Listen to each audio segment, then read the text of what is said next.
네, 오늘 우리 함께 나누실 하나님 말씀은 사도행전 4장 23절부터 31절까지 말씀입니다. 성경 본문은 주보에 항상 나가고 있죠. 사도행전 4장 23절에서 31절까지 말씀입니다. 그 중에서 27절부터 31절까지 봉독해 드리겠습니다.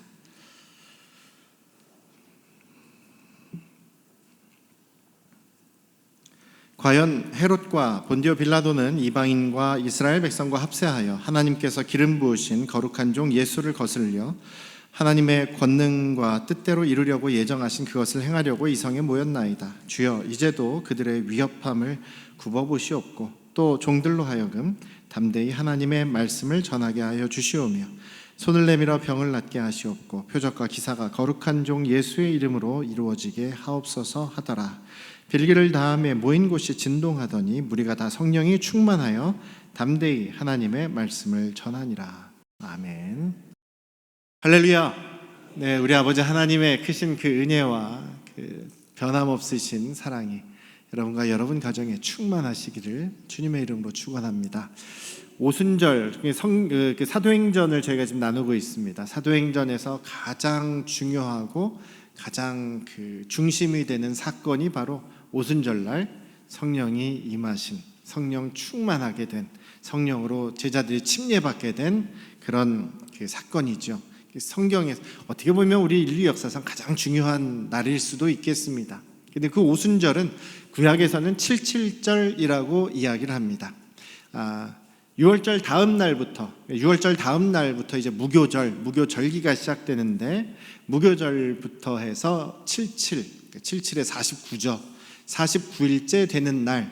그래서 6월절 후에 50일째라 그래서 구약에서는 77절, 또 초실절, 맥주절 이런 용어로도 부릅니다만 77절이 이제 가장 구약에서 중심되는 그런 명칭입니다. 신약에서는 77절이라고 부르지 않고 오순절이라고 부릅니다. 6월절부터 해서 50일째 되는 날이다라고 해서 6월절 후 50일, 그래서 오순절 50일째 되는 날 이렇게 이야기를 합니다. 구약의 77절의 기원은 모세가 처음 율법을 받아서 내려온 날이 77절이라는 얘기가 있어요. 그래서 그 율법을 받은 날이 또 강조가 되고, 또 신약에 와서는 그 주님의 성령이 완전히 임하시고 강권하시고 충만하게 된 그 날이라고 해서 또 연결을 시키는 분들도 있습니다. 율법, 구약에서는 율법이 주어진 날, 신약에서는 성령이 임하신 날 이렇게 보기도 합니다. 중요한 것은, 여기서 강조되는 것은 그러니까 오늘 저희가 잠깐 나누려고 하는 희년하고 연관이 되는데, 희년이라고 하는 것은 안식년이 7년마다 안식년이 있죠. 그러니까 하나님께서 6일 동안 창조하시고 7번째 날을 거룩하게 구별하셨습니다. 그래서 그 날을 안식일 7째 날을 안식일로 거룩하게 지켜라. 이 날은 일하지도 말고 땅도 또 모든 사람들도 안식하고 쉬는 거다. 하나님께서 창조 후에 쉬신 것을 하나님께서 알게 하시기 위해서, 그래서 이 땅 모든 것의 주인이 하나님이심을 알게 하기 위해서 안식일을 지키는 거죠. 그리고 그 안식일 7일째가 안식일이고, 또 이제 그 7년째 되는 해, 7년째가 안식년 이렇게 이야기를 합니다. 안식하는 해, 6년 동안 열심히 그 땅에서 소출을 얻어내고 일을 하고 7년째 되는 안식년에는 그 땅도 쉬어라. 그럼 어떻게 그럼 먹고 사느냐? 그 6년 동안 하나님께서 풍족하게 주신다. 저장해놨다가 안식년 때는 일하지 말아라. 땅도 쉬어야 된다. 그리고 사람도 쉬고 땅도 쉬는 게 안식년입니다. 그리고 그 안식년이 이제 7번이 되는 것. 그래서 성경에서는 이제 7이라는 숫자가 굉장히 중요하다고 말씀을 드렸죠. 하나님께서 창조를 완성하신 그 완성된 그 완전한 숫자가 이제 완전성을 의미하는 것이 7이라는 숫자예요. 근데 그러면 7 안식년을 지나갈 것 아니겠습니까? 49년이 지나가죠. 49년의 안식년을 지나고 나면 7번째 안식년을 지나고 나면 그 다음 해를 희년이라고 합니다. 그러니까 50년째 해죠. 50. 그래서 오순절하고 연관되는 게 50이라는 숫자가 또 연결이 되는데, 7번째 안식년 다음 해를 이제 희년, 너무나 큰 기쁨의 해다라고 해서 희년입니다. 희년의 원칙은 무엇이냐면, 그 희년의 법은 하나님께서 이집트에서, 애굽에서 이스라엘 백성들을 이제 꺼내 오셨습니다. 자유케 하셨습니다. 그래서 그 이집트에서 나온 날 6월절을 굉장히 중요하게 지키게 하시죠. 그 6월절을 1년의 설날로, 첫날로 지키게 하는 것이 바로 유대인의 전통입니다. 그런데 그 나오게 하셔서 이제 하나님께서 약속하신 땅, 준비하신 땅, 기업으로 너희들 자손에게 영원히 주겠다고 약속하신 땅이 가나안 땅이죠. 오늘날의 이스라엘 지역에 있는 그 가나안 땅입니다. 그 가나안 땅에 이제 들어가게 되죠. 그리고 가나안 땅을 하나님께서 각 지파에게 나눠주셨습니다. 분배를 해주셨습니다. 그 분배를 해주시고 그 땅을 이제 지파에게 분배를 해주고, 그 다음에 각 가족별로 가족의 숫자의 비례에 맞게 땅들을 줬습니다. 그래서 이스라엘 사람들은 이제 출애굽해서 가나안 땅에 들어간 이스라엘 사람들은 전부 다 그 가족이 자기의 땅을 가지고 있었어요. 모든 이스라엘 민족들이 다 자기 땅을 지정받았습니다. 물론 그 땅을 차지하는 과정에 있어서 중간에 포기해버리고 땅을 안 가져버린 그런 사람들도 있지요, 물론. 그래서 그 정착할 때부터 자기 땅들을 완전히 차지하는 것에서부터 삐걱거리기 시작하는 그 역사가 바로 여호수아 후반부와 또 사사기의 역사 아니겠습니까? 하나님께서 원래는 다 이스라엘 백성 각 가정에게 그 땅들을 주셨어요. 그러니까 땅이 없는 사람이 원래 없는 거죠. 그런데 사람들이 그 땅에서 뭐 흉년이 들기도 하고 풍년이 들기도 하고, 어떤 경우는 또 가뭄이 들기도 하고, 어떤 경우는 뭐 그러다 보니까 재정적으로 너무나 약해져서 땅을 파는 일이 생기기도 하고, 땅을 팔아도 자기들이 또 살아갈 돈이 없으면 자기 자신을 누군가의 종으로 자기를 팔기도 하는 뭐 이런 일들이 생기지 않습니까?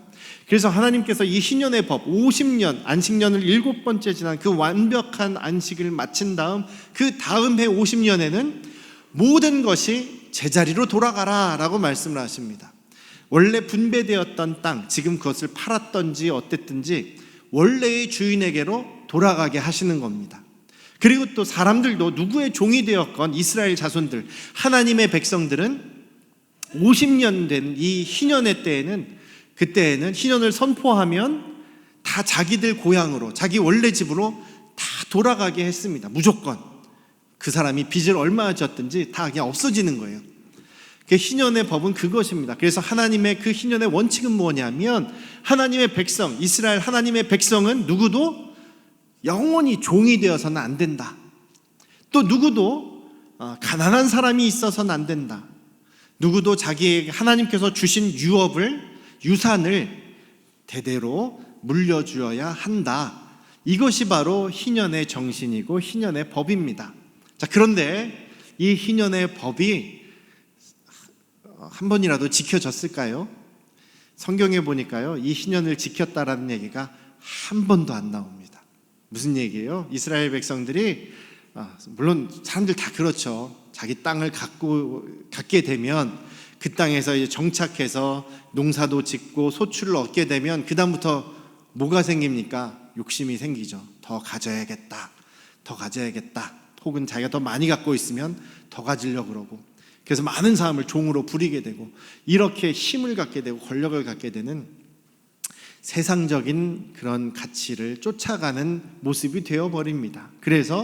그러다 보니까 풍요를 가져다주는 우상을 섬기게 되고, 바알에게 절하게 되고, 하나님도 섬기고 예배한다고 하면서도 뒷구멍으로는 바알신도 섬기고 아세라신도 섬기고, 자기 집에 수호신 그런 뭐 부적 같은 것도 막 만들어 놓고 이런 짓들을 한 것이죠. 그래서 성경에 아무리 뒤져봐도 이 희년을 실천했다라는 얘기가 한 번도 나오지 않습니다. 그래서 하나님께서 선지자 이사야를 통해서, 이사야서를 통해서 이사야서 61장 1절과 2절에 메시아가 오시면 그 희년을 선포하시고 그것을 이루실 것이다 라는 말이 기록이 되는 거예요.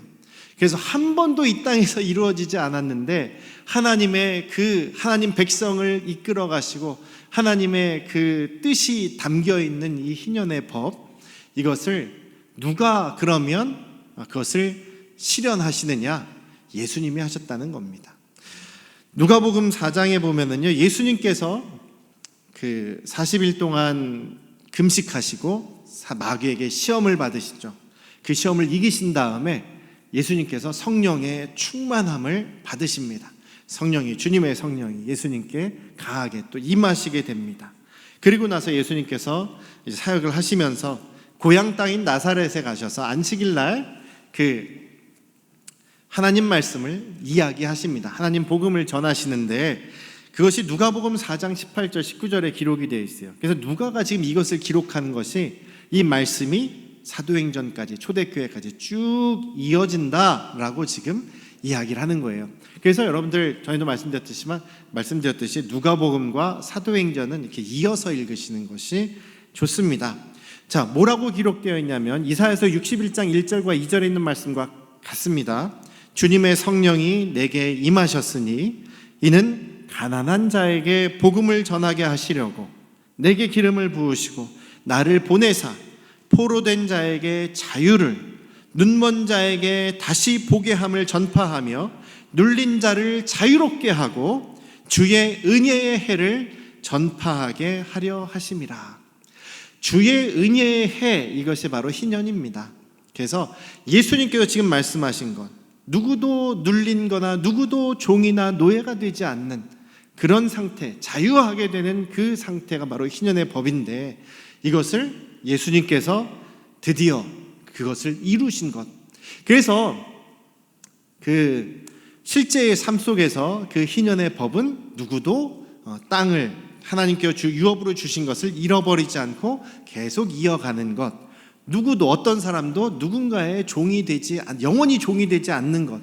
하나님의 백성은 자유한 사람이다. 그 자유를 선포하는 것이, 다시 회복시켜주는 것이 희년의 법이라고 하는데, 예수님께서 희년의 법을 그것을 다시 드러내신 것은, 다시 완성하신 것은 우리 육신적인 것뿐만 아니라 우리의 영혼의 그 자유의 문제까지도 같이 완전하게 해결하신 거예요. 그래서 예수님의 사역은 우리가 죄의 종이었고 죄의 노예가 되어서 이제 영원한 멸망을 당할 수밖에 없는 그 상태에서 자유하게 하신 것 뿐만 아니라, 우리가 또한 육신적으로도 우리의 삶 속에서도 누군가에게 더 이상 종이나 누군가에 대해서 더 이상 가난하거나 한 것이 아니라, 그래서 예수님의 안에서 주님의 교회 안에서는 종이나 자유자나 상관없이, 귀족이든 노예든 상관없이 다 형제자매 한 가족이 되는 것 아니겠습니까? 그것이 바로 예수님의 그 사역, 희년의 사역인 것입니다. 그 말씀을 하신 다음에 예수님께서 책을 딱 덮으시고 그 고향 사람들에게 그렇게 말씀하시죠. 이 이사야 선지자의 이 글이 오늘날 너희의 귀에 응하였다. 이것이 지금 너희들에게 이루어졌다. 누구를 통해서요? 바로 자신 예수님을 통해서 이루어졌다라고 말씀하시는 겁니다. 그래서 그 이후에 예수님께서 하신 하나님 나라 사역은 이렇게 가난한 사람들에게 또 더 많이 초점이 맞춰져 있어요. 예수님께서 부자들을 위해 사역하신 적이 별로 없죠.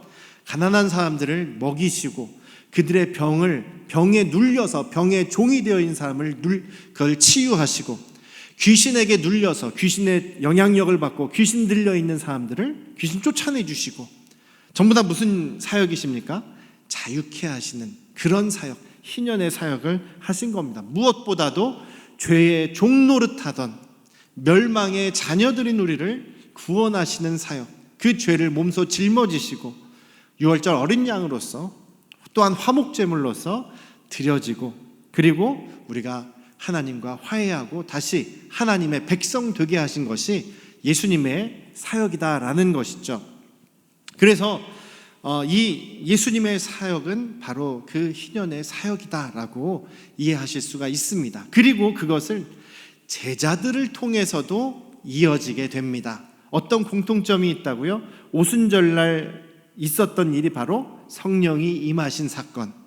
희년이 그것이 성취되는 것도 누가복음에 보면, 이사야서에 보면 주님의 성령이 내게 임하셨기에, 주님의 성령이 임하셨으니 이제는 가난한 자가 부유하게 되고 복음을 전하게 받게 되고 눌려있는 사람이 자유를 경험하게 된다라고 하신 것입니다.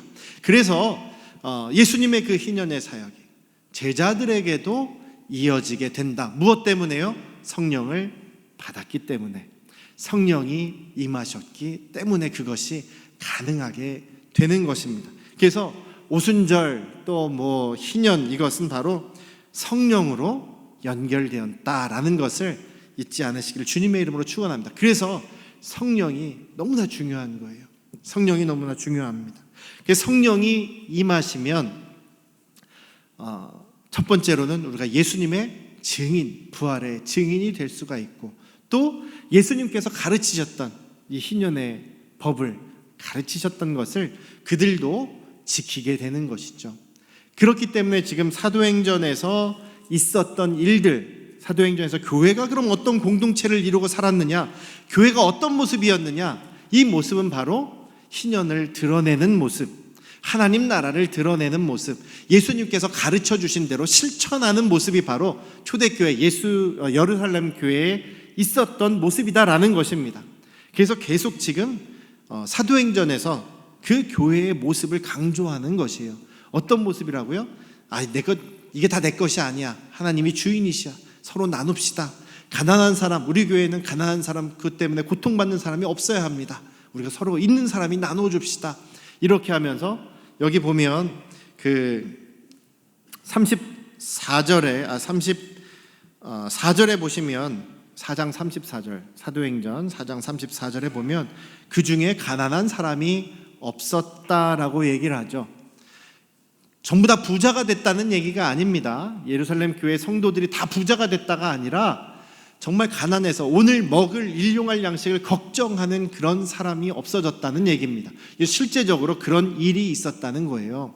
그래서 서로 그렇게 나눔의 삶이 그런 생활을 하게 되었다. 그것이 바로 예수님께서 제자들에게 가르치시고 선포하신 희년의 복음을 따라 사는 삶이었고, 또 제자들도 그 예수님을 믿은 예루살렘 교회 성도들에게 가르쳤던 내용이 이런 내용이다라는 겁니다. 예수님의 제자들이요, 자, 예수님 부활하셨습니다. 부활하신 예수님 여러분들 믿기만 하면 여러분들 죽어서 천국 갑니다. 죽어서 천국 간다는 얘기는 별로 안 했어요. 별로 안 했습니다. 초반에 주님의 증인돼서 전도하는 내용에서 자, 예수 믿고 천국 갑시다 이런 얘기는 전혀 없어요. 예수님을 영접하시면 하나님의 자녀가 되고 하나님의 백성으로 다시 회복됩니다. 그러면 우리가 이 땅에서 어떻게 살아갑니까? 하나님의 자녀로서 살아가는 겁니다. 하나님의 자녀로서 살아가는 것은 주님의 법을 지키는 거죠.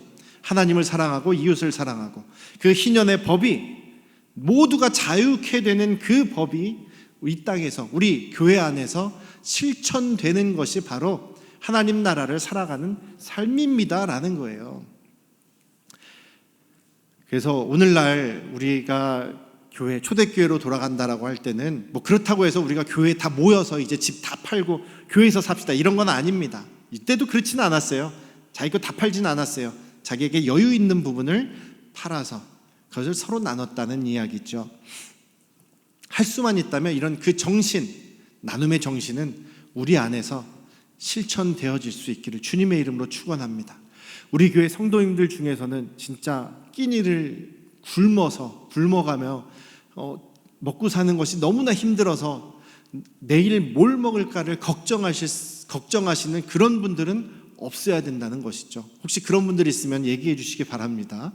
저희가 할 수 있는 대로 어려운 건 또 약한 것은 서로 돕는 것이 굉장히 이 하나님 나라를 정말 이 땅에서 어떻게 실천하는가, 구체적으로 실천하는 방법이기 때문에 저희들이 생각을 해야 된다는 것이죠. 자, 이렇게 어쨌든 그 예수님의 그 하나님 나라를 지금 증거합니다. 베드로와 요한이 예수 그리스도의 부활을 증거합니다. 또 실제적으로는 이렇게 날 때부터 걷지 못했던 사람을 자유케 하죠. 다시 걷게 합니다. 성령께서 역사하셔서 그를 자유케 하는 그런 일이 벌어집니다. 그런데 이것을 싫어하는 사람이 있죠. 예수님을 죽인 사람들이 싫어하죠. 대제사장들, 바리새인들, 그 당시 백성의 지도자라고 하는 권력자들이 싫어합니다. 그래서 베드로와 요한을 붙잡아다가 협박을 하고 경고를 하죠. 더 이상 예수 이름을 증거하지 말아라. 그랬더니 베드로와 요한이 우리는 당신들 앞에 있는 것이 아니라 지금 하나님 앞에 있다. 그럼 누구 말을 듣느냐? 하나님 말씀을 들어야지 당신들 말을 듣겠느냐? 이거 할 테면 해봐라. 우리는 하나님 말씀을 들을 것이다. 그렇게 이야기하고 풀려납니다. 그 이야기를 이제 돌아와서 예루살렘 교회에 있는 다른 사도들, 동료들, 12 제자들에게 이야기를 하죠. 그랬더니 그들이 이야기하는 반응이 무엇이냐면 그래, 그럴 줄 알았다. 이 반응이 첫 번째입니다. 무슨 얘기냐면 이 이야기는 이런 일이 있을 것은 이미 시편에서 하나님께서 다윗 왕을 통해서 예언하게 하셨다라는 얘기입니다. 시편 2편의 내용이죠. 시편 2편 1절 2절에 있는 내용이 사도행전 4장 25절 26절에 나오는 말입니다. 한번 보시겠습니까? 말씀 사도행전 4장 25절 26절 25절 뒷부분부터입니다. 기억자 있는 데부터죠. 어찌하여 열방이 분노하며 족속들이 허사를 경영하였는고 세상의 군왕들이 나서며 관리들이 함께 모여 주와 그의 그리스도를 대적하도다. 물론 시편의 말은 그리스도라는 말은 안 나왔지만 예수님을 대적하는 그런 모습이 이미 구약에서 예언된 일이다. 우리가 하나님 나라를 증거하고 예수 그리스도의 부활의 복음, 그것이 진리이기 때문에 그것을 증거하면 당연히 세상으로부터 이렇게 박해와 핍박과 협박을 받게 될 거다. 이미 성경에 이렇게 예언된 일이다. 당연한 일이다. 사랑하는 우리 안양 성도교회 가족 여러분, 정말 주님의 말씀대로 순종하기 위해서 사실 때에 세상으로부터 온갖 태클이 다 들어옵니다. 온갖 비난과 또 어려움이 닥칩니다. 그럴 때 여러분들 낙심하지 마시고 당연하다라고 생각하시기를 주님의 이름으로 축원합니다. 당연하다. 왜냐하면요, 우리는 그냥 세상의 물살의 흐름대로 그냥 흘러가는 사람들이 아닙니다. 마치 연어같이요. 연어가 이제 알을 까고 새끼를 낳으려고 할 때 마지막에 물을 거슬러 올라가죠. 정말 힘들게 거슬러 올라갑니다. 물살을 거슬러서 막 올라가서 알을 쫙 낳고는 힘 빠져서 죽지 않습니까? 죽는 한이 있더라도 자연의 본성대로 그 물살을 거슬러 가야지만 자기가 태어난 곳 혹은 자기가 안전하게 알을 낳아야 될 곳이 있다라는 것을 알기에 죽음을 각오하고 그렇게 거슬러 가는 것이죠. 마치 우리 예수 그리스도를 믿는 믿음의 사람들이 세상의 주류, 세상의 흐름, 세상의 가치 그런 것들을 거슬러 가는 것과 같다라는 것입니다. 사랑하는 우리 안녕 성도 가족 여러분, 세상 사람들이 하자라는 대로 그냥 쑥 생각 없이 따라가는 그런 저희들은 되지 않으시기를 주님의 이름으로 축원합니다. 회사원들이 그런 유혹을 많이 받죠. 아니 명령을 받습니다. 우리 저 사업을 따내야 되니까 가서 접대하시오. 가서 뇌물 먹이시오. 법을 좀 어기더라도 이렇게 하시오. 이럴 때 우리 그리스도인들은요, 그냥 제가 쉽게 말한다고 생각하시면 죄송합니다만 그냥 자르면 자르라라는 식으로 단호하게 결단할 때가 있어야 할 때도 있다라는 것이죠. 그럴 때에 세상 사람들은 우리를 바보 같다 욕할 겁니다.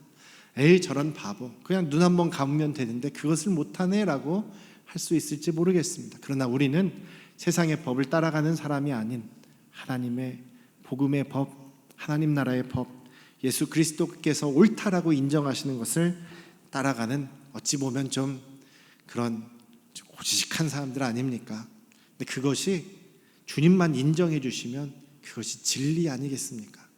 사랑하는 우리 안양 성도교회 가족 여러분, 우리 이 베드로와 요한이 처음으로 지금 반대를 경험하고 처음으로 협박을 당하고 위협을 당하는 이 상황에서 그들이 가졌던 태도는 첫 번째가 당연한 일이다. 성경에 이미 예언되었다. 주님의 말씀대로 사는 것은 이런 반대를 부딪힌다. 당연하다라는 태도가 첫 번째. 두 번째는 뭐 했습니까? 한 마음으로 기도했습니다. 그렇기에 우리 힘으로는 어떻게 할 수 없습니다. 성령께서 도와주십시오. 성령께서 우리를 붙잡아 주십시오라는 것이 이들의 모습이라는 얘기죠. 24절에 그렇게 얘기를 하죠. 그들이 그 얘기를 듣고 한 마음으로 하나님께 소리를 높여서 기도했습니다. 그래서 그들이 반대가 지금 벌어지고 있는 것이 하나님 말씀하신 그대로네요. 그러니 이제는 29절에 우리가 원수를 갚겠습니다, 이것이 아니라 그들의 위협함을 주님께서 다 굽어 보아 주십시오. 그리고 또 종들로 하여금 담대하게 하나님의 말씀을 전하게 해 주십시오. 그리고 주님께서 말씀하신 것처럼 우리가 손을 내밀어 병을 낫게 하고 주님의 이름으로, 예수 그리스도의 이름으로 표적과 기사를 이루어지게 하시옵소서 기도합니다. 그럴 때 기도의 결과 바로 나타나죠. 그 땅에 지진이 일어납니다. 진동이 일어나고 떨림이 일어나죠. 그래요. 그러면서 모두 다 성령이 충만해졌습니다. 여기 성령 충만했다는 얘기가 또 나오죠. 성령 충만은 한 번으로 끝나는 것이 아니라 계속 성령 충만합니다. 이들이 성령의 충만을 받고 그 결과 또 담대하게 하나님 말씀을 전합니다. 그리고 나서 그 다음 얘기는 교회 생활을 어떻게 하느냐? 서로 나누고 서로 돌보고 서로 도와주는 그 하나님 나라 희년의 삶을 지금 하고 있다, 이렇게 기록이 되어 있는 것입니다. 사랑하는 우리 안양 성도의 가족 여러분, 우리가 지금 이 상황에서, 지금 이 시대에 우리가 안양 성도 교회로, 예수님의 몸으로, 하나님의 나라로, 하나님의 가족으로 지금 함께 모여 있습니다. 그렇다고 한다면 우리가 이 세상에서도 우리가 매일매일 주님의 나라를 경험하며 살아가야 되지 않겠습니까? 이 희년을 살아가야 되지 않겠습니까? 자유해야 되지 않겠습니까? 나는 죄에서 자유하게 됐으니 이제 죽어서 천국만 가면 된다, 이것이 아니라 지금도 우리가 하나님의 나라, 하나님의 다스리심, 그 희년을 자유케 하시는 그 은혜를 우리가 경험해야 되지 않겠습니까? 그것을 위해서는 주님의 말씀대로 붙잡아야 되겠죠. 성령에 충만해야 되겠죠. 그리고 서로 기도해야 되겠죠. 이것이 우리 안에 계속해서 있어지시기를 주님의 이름으로 축원합니다. 또 할 수만 있다면 우리 안에 정말 무엇이든 눌려서 종이 되지 않는 그런 모습이 되시기를 주님의 이름으로 축원합니다. 그것을 위해서 혼자 힘이 부족하면 서로 이야기하셔서 서로 기도하는 가운데 그 일을 이루어 나가실 수 있기를, 영육 간에 이루어 나가시기를 주님의 이름으로 축원합니다. 기도하겠습니다. 아버지 하나님, 세상을 거슬러 살아가는 우리 하나님의 백성들입니다.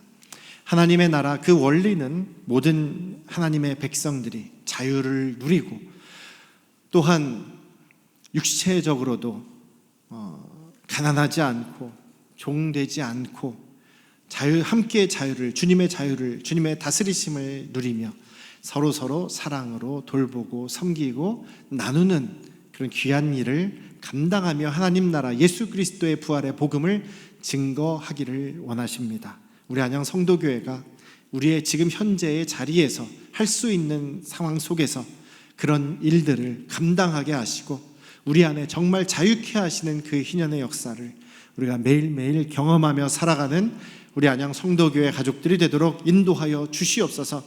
우리가 한 마음으로 계속 기도하고 있습니다. 무엇보다 병으로, 질병으로, 육신의 약함 때문에 눌려있는 우리 환우들을 위해서 계속 기도하고 있습니다. 주님 자유케 하여 주시옵소서. 이래 영혼과 또한 육신을 주님 자유케 하여 주셔서 그 질병에서 자유케 되고 또한 그것으로 인해 눌리는 마음에서 자유케 되고 또한 그로 인해 우리를 유혹하는 죄성으로부터도 자유케 하여 주시옵소서.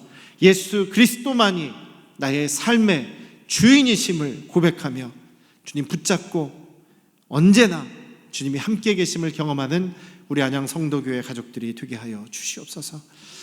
이제는 우리를 죄에서 구원하신 예수 그리스도의 은혜